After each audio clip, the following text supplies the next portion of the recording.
Okay, so this is me using a 35 mil. So I've been working on the bike, as you guys know, and sorry, I'm walking downstairs. A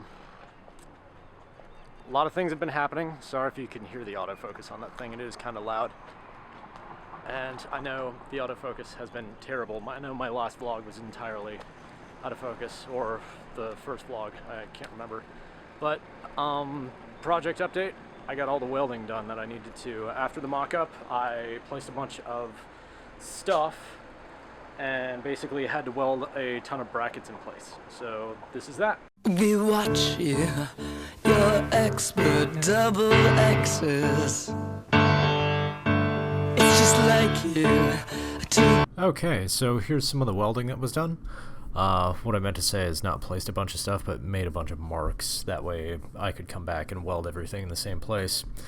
I also mounted my faux oil tank, which actually wound up not going on this bracket. What actually went there is, I believe, my coils.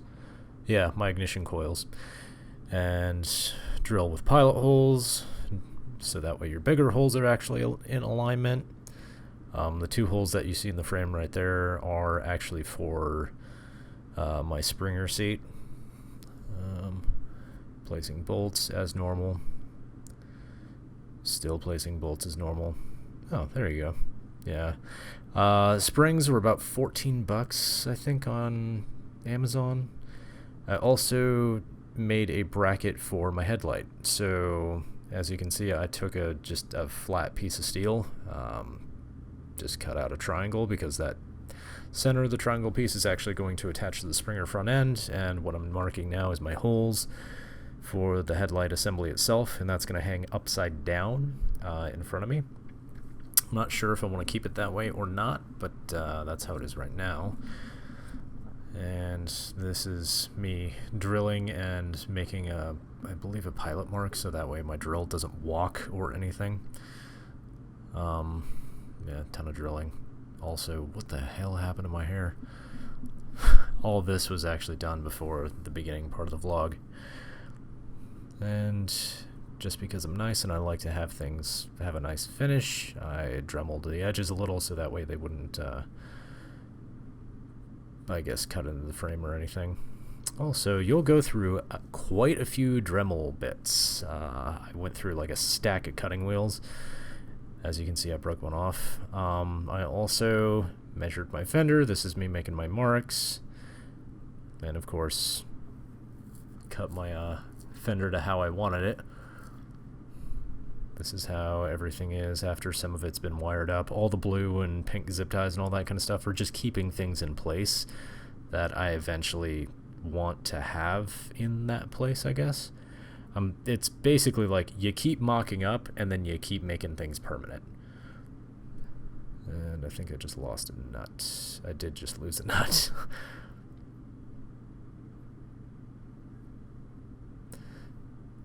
So you'll go through, and I think I went through I think I placed everything like 5 or 6 times, especially the wiring harness. The wiring harness has been such a pain and a problem, because you want to have as little as possible, or at least I did. I wanted a nice clean look, but unfortunately you have things like turn signals, horns, or your horn, your high beam, low beam switch, all that kind of stuff. I actually hung my light right side up right there. I eventually decided with upside down. I do like the right side up look, but it just basically was kind of too far out there, I guess. I don't know how to explain it. It just looked a little funny, but I'm not entirely sure. It's like I said, it'll always be a process. This is me hanging my throttle. The throttle assembly actually moves freely, and the clamp that I'm actually using right now is what actually clamps it to the bar and holds it in place. You want a little bit at the end, that way if you do wind up dropping your throttle or dropping your bike, it doesn't pin the throttle wide open. It'll actually roll shut, which those throttle tubes, the grips for this are a throttle tube slash grip combination. They're basically two metal throttle tubes. The other grip, you basically drill a couple holes, and then it's got a couple pilot studs or locking studs that you screw into the holes so it doesn't go anywhere.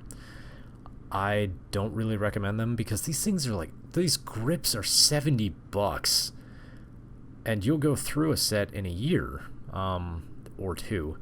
So basically, that first part of the housing I have to cut off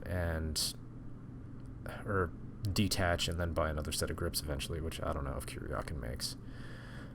But yeah, more to come. I guess I'll see you in the next vlog.